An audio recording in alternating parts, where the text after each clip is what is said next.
여러분 안녕하십니까? 예, 오늘도 전기기능사 과정, 오늘도 전기기기, 변압기에 대해서 알아보겠습니다. 여기가 좀 지저분한데 제가 지금 찍다가 녹음이 안 돼가지고 또 다시 찍고 있어요. 힘이 좀 빠집니다. 오늘은 이제 특수변압기와 변압기의 냉각 방식이 두 가지인데요. 특수변압기에서 가장 중요한 거는 이 계기용 변압기와 그 다음에 계기용 변성기. 요거 매우 중요합니다. 그리고 나머지는 그냥 원리만 아시면 되겠다라는 생각이 듭니다.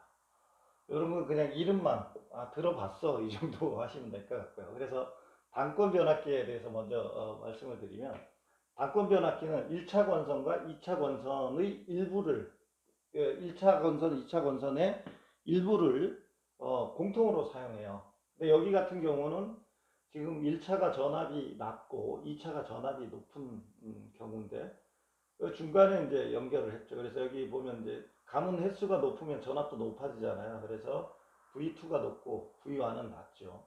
만약에 이게 반대로 이렇게 돼 있다면 요건 다운 트랜스포머가 되겠죠. 이렇게 이제 그 권선을 공통으로 사용하다 보니까 뭐 양쪽에 감지 않아도 되니까 구리 양이 준다 이렇게 돼 있는데 실제 주는지는 효율적인지는 모르겠습니다. 하여튼 뭐 이런 변압기가 있습니다. 그래서 좀 설명하기 쉬워서 제가 했고 그 다음에 두 번째 이제 이 다른 변압기보다 얘는 좀 중요해요. 왜냐하면 누설 변압기인데 얘는 구조를 먼저 설명드리면 이렇게 철심이 원래 철심이 이렇게 네모나게 그냥 연결돼 있잖아요. 그래서 이렇게 돼 있어서 1차 권선, 2차 권선 이렇게 감겨 있는데 이렇게 돼 있으면 자기 저항이 거의 제로에 가까워요. 0에 가까운데 여기 같은 경우는 이렇게 여기는 아예 자기 회로를 없애버리고 위에는 밑에만 이렇게 해서 요걸 높이를 올렸다 내렸다 합니다. 그러면서 딱 붙으면은 자기 저항이 거의 이제 뭐 제로 상태가 되겠죠.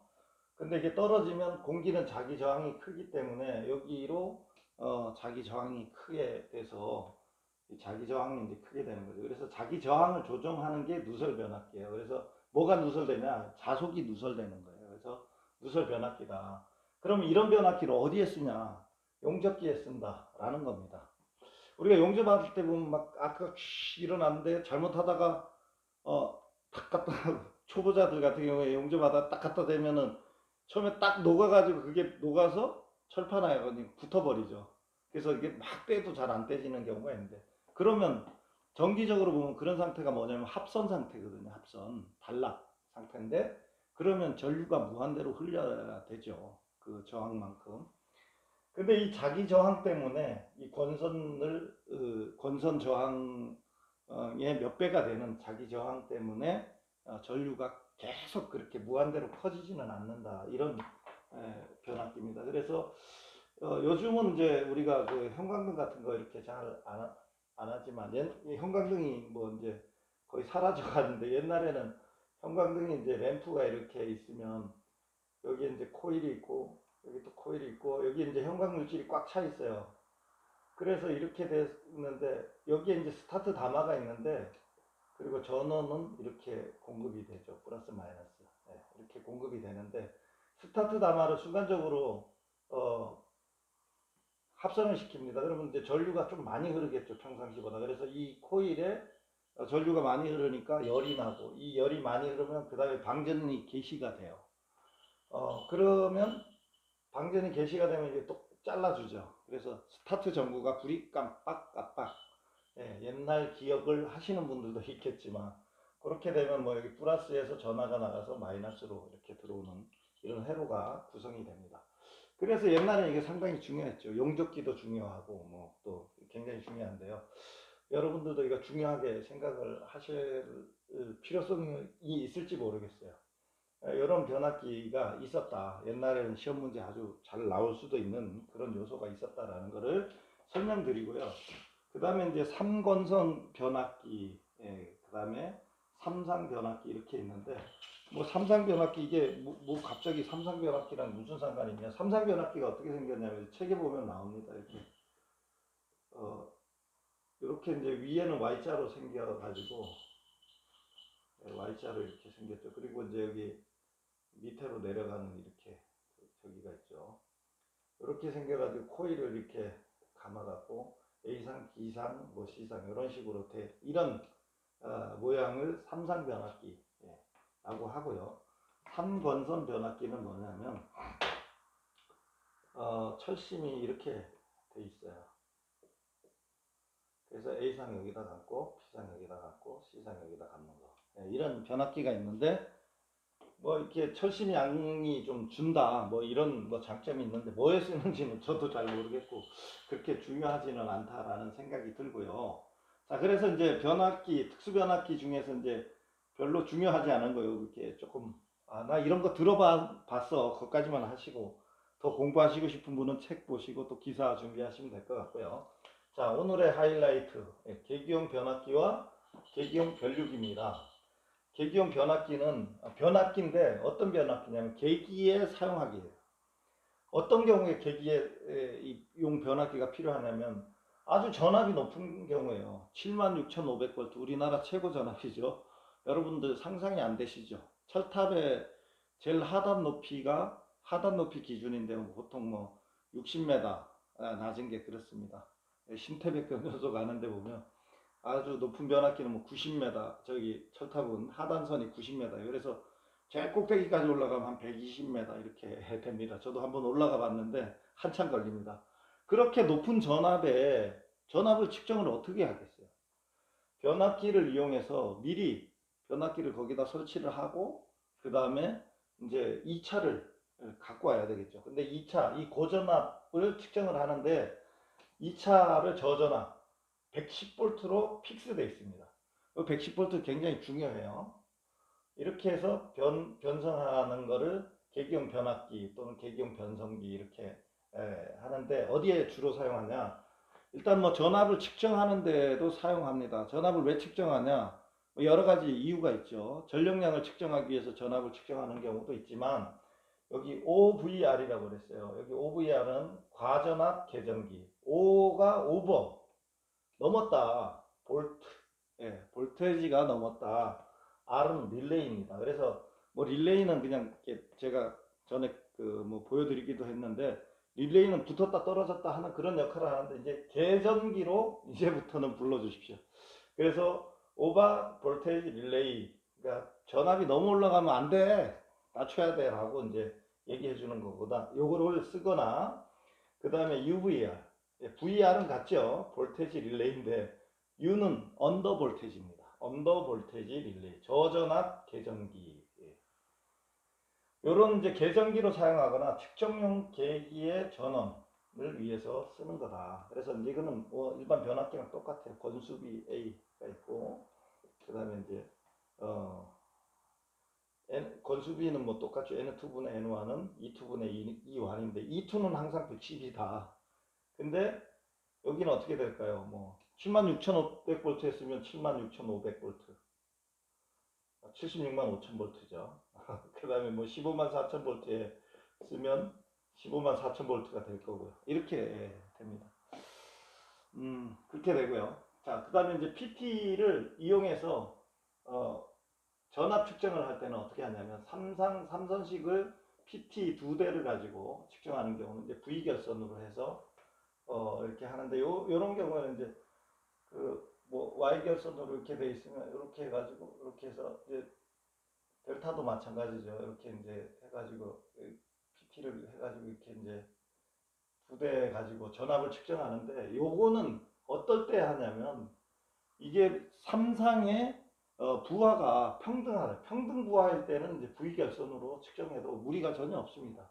뭐 예를 들어서 뭐 삼상 뭐 동기 전동기를 돌아가는 데는 굳이 뭐 세상 다 측정할 필요가 없는데 세상을 다 측정하기 위해서는 이제 삼상 사선식을 이용해서 이제 Y결선을 해서 이 각 상마다 다 측정을 해서 이제 Y결선을 해가지고 상마다 전압을 이렇게 확인할 수 있는 이런 방식이 있다 라는 거 정도만 이렇게 하시면 될 것 같고요. 자, 계기용 변류기는 어떤 특징을 갖고 있냐면 변류기잖아요. 유가 들어가니까 뭐 하는 거냐면 전류와 관련이 있는 거죠. 계기용 전류계 이렇게. 근데 어떻게 되냐? 변성시켜서 주는 전류계다. 그래서 계기용 변류기 CT라고 부르는데요. PT는 이제 포텐셜 트랜스포머고 CT는 커렌트예요. C가 커렌트 흐르다 이런 데서 전류가 흐르기 때문에 커렌트 트랜스포머 이렇게 부릅니다. 대전류를 소전류 5A 이것도 픽스예요. PT에서는 110V가 픽스돼 있었잖아요. 110V고 2차가 얘는 CT는 5A가 기준입니다. 그래서 5A보다 많으면 어때요? 전류가 너무 많이 흘러. 큰일 나. 코일이 타버려. 이렇게 얘기해 주는 게 오버 C 커렌트 R은 릴레이입니다. 여기서 릴레이는 계전기 우리말로 이렇게. 그래서 오버는 너무 많이 갔어. 그 다음에 커렌트는 전류, R은 계전기. 그 다음에 언더 커렌트 릴레이. 전류가 너무 작아. 용광로가 지금 굳어버리겠어. 이럴 때는 빨리 전류를 흘려. 그래서 부적 전류를 알려주는 그런 때에 이런 전원으로 사용하는 게 이 계기용 변류기 CT다라는 것을 설명합니다. 이것도 물론 전압 측정을 위해서 사용하죠. 그래서 MOF라는 게 이제 있는데 요거는 이제 고압에서 기사 시험에 나오는데 여기가 뭐냐 계량기예요. 쉽게 얘기하면 계량기. 여기에 CT와 PT가 이렇게 결합돼 가지고 전력을 얼마 썼는지 이렇게 알려주는 게 MOF인데 여기 이제 들어가죠. 이런 전원으로 쓰는데 아까도 마찬가지로 이렇게 Y결선을 쓰기도 하고 V결선을 쓰기도 합니다. 평등부할 때는 V결선, 각상마다 모두 측정이 필요할 때는 Y결선으로 이렇게 사용하죠. 그 다음에 이제 또 중요한 거 하나가 뭐냐면 이 CT를 점검하면 빼야 돼요. 근데 2차를 단락하고 분리를 해야 돼요. 빼야 되는데 2차를 단락하지 않고 분리를 하면 2차에 고전압으로 유기기 전력이 생겨서 고전압으로 인해서 CT가 타버립니다. 그래서 요거는 하도 위험한 사항이기 때문에 아마 시험 문제에 날 수 있어요. CT를 점검할 때 뭘 해야 되냐, 빼먹지 말아야 될 게 뭐냐, 2차 단락이다. 2차 시험 문제 뭐 1차 단락, 2차 단락, 그 다음에 1차에 뭐 저항을 접속한다, 2차에 컨덴서를 접속한다, 뭐 이런 식으로 나올 수 있는데 2차 단락시키는 거다라는 거 잊지 마시고요. 자, 그 다음에 이제 변압기 하면서 또 중요한 것 중에 하나가 이제 변압기가 이제 정지기기라고 말씀드렸는데 정지했다고 해서 열이 안 나는 게 아닙니다. 코일에서 열이, 저항에 의한 열이 나고요. 그 다음에 이제 자기 회로에서도 맴돌이 자속에 의한 또 그런 이제 것뿐 아니라 이제 전력을 만들기 위한 그런 자속 때문에 또 열이 납니다. 그래서 이거를 열을 식혀줘야 되는데 가장 뭐 일반적인 변압기는 건식 변압기인데 건식 변압기는 그냥 아무것도 없어요. 그냥 철심에 코일 감아 놓은 거죠. 그래서 기름이나 이런 게 없으니까 폭발 우려도 없죠. 그 다음에 뭐 코일이 탔어요. 그러면 코일 다시 감으면 되죠. 그래서 점검 보수가 용이하고 이런 건 큰 변압기는 못한다. 소형 경량이다. 기름이 안 들어가니까 가볍죠. 근데 이제 기름이 들어가는 변압기를 유입 변압기, 기름이 안에 입구 안에 들어가 있다. 그래서 변압기 내부에 절연을 하는 기름, 절연류를 넣어서 냉각과 절연을 한다. 냉각도 하고 절연을 해요. 그러면 이제 이 절연류의 요구 조건이 있죠. 조건이 있는데 그러면 이게 왜 중요하냐? 이 유입 변압기가 얘는 이제 대형 변압기는 다 이걸 써요. 뭐 그냥 집에서 쓰는 그냥 조그마한 도란스 이런 거는 뭐 유입 변압기 안 쓰죠. 얘는 어디서 쓰냐면 전력인이라고 그러면 전봇대에 있는 주상 변압기 보죠. 그 안에 다 유입 변압기입니다. 기름이 들어가 있어요. 자, 그 다음에 이제 변전소에 있는 변압기 또는 이제 뭐 고압 수전 설비에 들어가는 변압기 다 유입 변압기입니다. 그러니까 이게 시험 문제 날까요, 안 날까요? 당연히 잘 나죠. 그런데 그냥 유입 변압기가 뭐냐 이렇게 물어보긴 좀 시험 문제 너무 자주 나니까 그렇게는 안 날 것 같고 이 절연유의 요구사항이 나옵니다. 자, 절연유는 뭐 하기 위한 거냐면 냉각과 절연을 하기 위한 거잖아요. 그러면 자, 냉각적인 측면에서 보면 일단은 잘 돌아다니는 녀석이 열을 여기서 뺏어다가 저쪽으로 보낼 수 있어요. 그래서 잘 돌아다니는 녀석이 되려면 점성이 작아야 된다. 자꾸 어디에 들러붙지 말아야 되는 거죠. 그래서 들러붙는 걸 점성인데 이 점성이 작고 점성이 작으면 어떠냐면 잘 돌아다닐 수 있잖아요. 안 붙으니까. 그래서 유동성이 크죠. 여기에 이게 이제 시켜주기 위한 그런 요구사항이고. 자, 그 다음에 근데 뭐 내가 저쪽으로 이렇게 이사 가가지고 주는데 여기서 열을 받아가지고 저기서 좀 버리고 와야 되는데 못 버려 조금밖에. 그런 경우는 비열이 작은 경우죠. 내가 열을 많이 먹을 수 있어야지 이 비열이 큰 건데 이렇게 비열이 큰 놈은 많이 먹고 많이 뱉고 오거든요. 그래서 이 비열이 큰 놈이 좋죠. 왜? 열을 발산해 주기가 더 유리한 거고요. 자, 그 다음에 이제 절연적인 측면에서 보면 절연 내력이 커야 될까요? 작아야 될까요? 이건 뭐 물어보면 바보죠. 자, 그 다음에 이제 기름이고 안에서 열이 나니까 기름이 계속 열이 나면 어떻게 됩니까? 뭐 기화가 되거나 폭발하거나 이렇게 되죠. 어, 여기 지금 기화점도 사실은 기화점도 높아야 돼요. 여기 안 적어놨는데. 이렇게 기화가 되면 안 되니까 가스로 변하면 안 되잖아요. 그래서 인화점도 높을 뿐 아니라 기화점도 높아야 되고요. 그 다음에 변압기를 안 쓰다 보면 이제 식을 수가 있잖아요. 그래서 응고점, 뭐 추운 데서 가만 놔뒀을 때는 또 기름이 굳어버리면 안 되기 때문에 응고점도 낮아야 되고 인화점과 기화점은 매우 높아야 된다. 이렇게 말씀드릴 수가 있고요. 자, 그 다음에 화학적으로 안정된 게 좋을까요? 막 화학적으로 막 변하면 좋을까요? 당연히 화학적으로 안정돼야죠. 그 다음에 고온에서 산화되면 이제 고온이 이제 문제인데 고온에서 산화되면 돼요, 안 돼요? 안 되겠죠, 당연히. 그 다음에 고온에서 뭐 화학적인 반응이 일어나서 뭔가 뭐 물질이 찌꺼기가 생기면은 그것도 나쁜 거거든요. 그래서 이 석출되는 찌꺼기 이런 게 없어야 된다. 뭐 이렇게 외우시면 될 것 같습니다. 그래서 변압기에 기름을 넣는데 얘는 왜 넣냐? 절연과 그 다음에 냉각을 위해서 넣는 거다. 이렇게 생각하시면 뭐 이것도 크게 어렵지 않습니다. 어차피 이론은 사지선답 찍는 거니까 여러분들이 생각해 보면 돼요.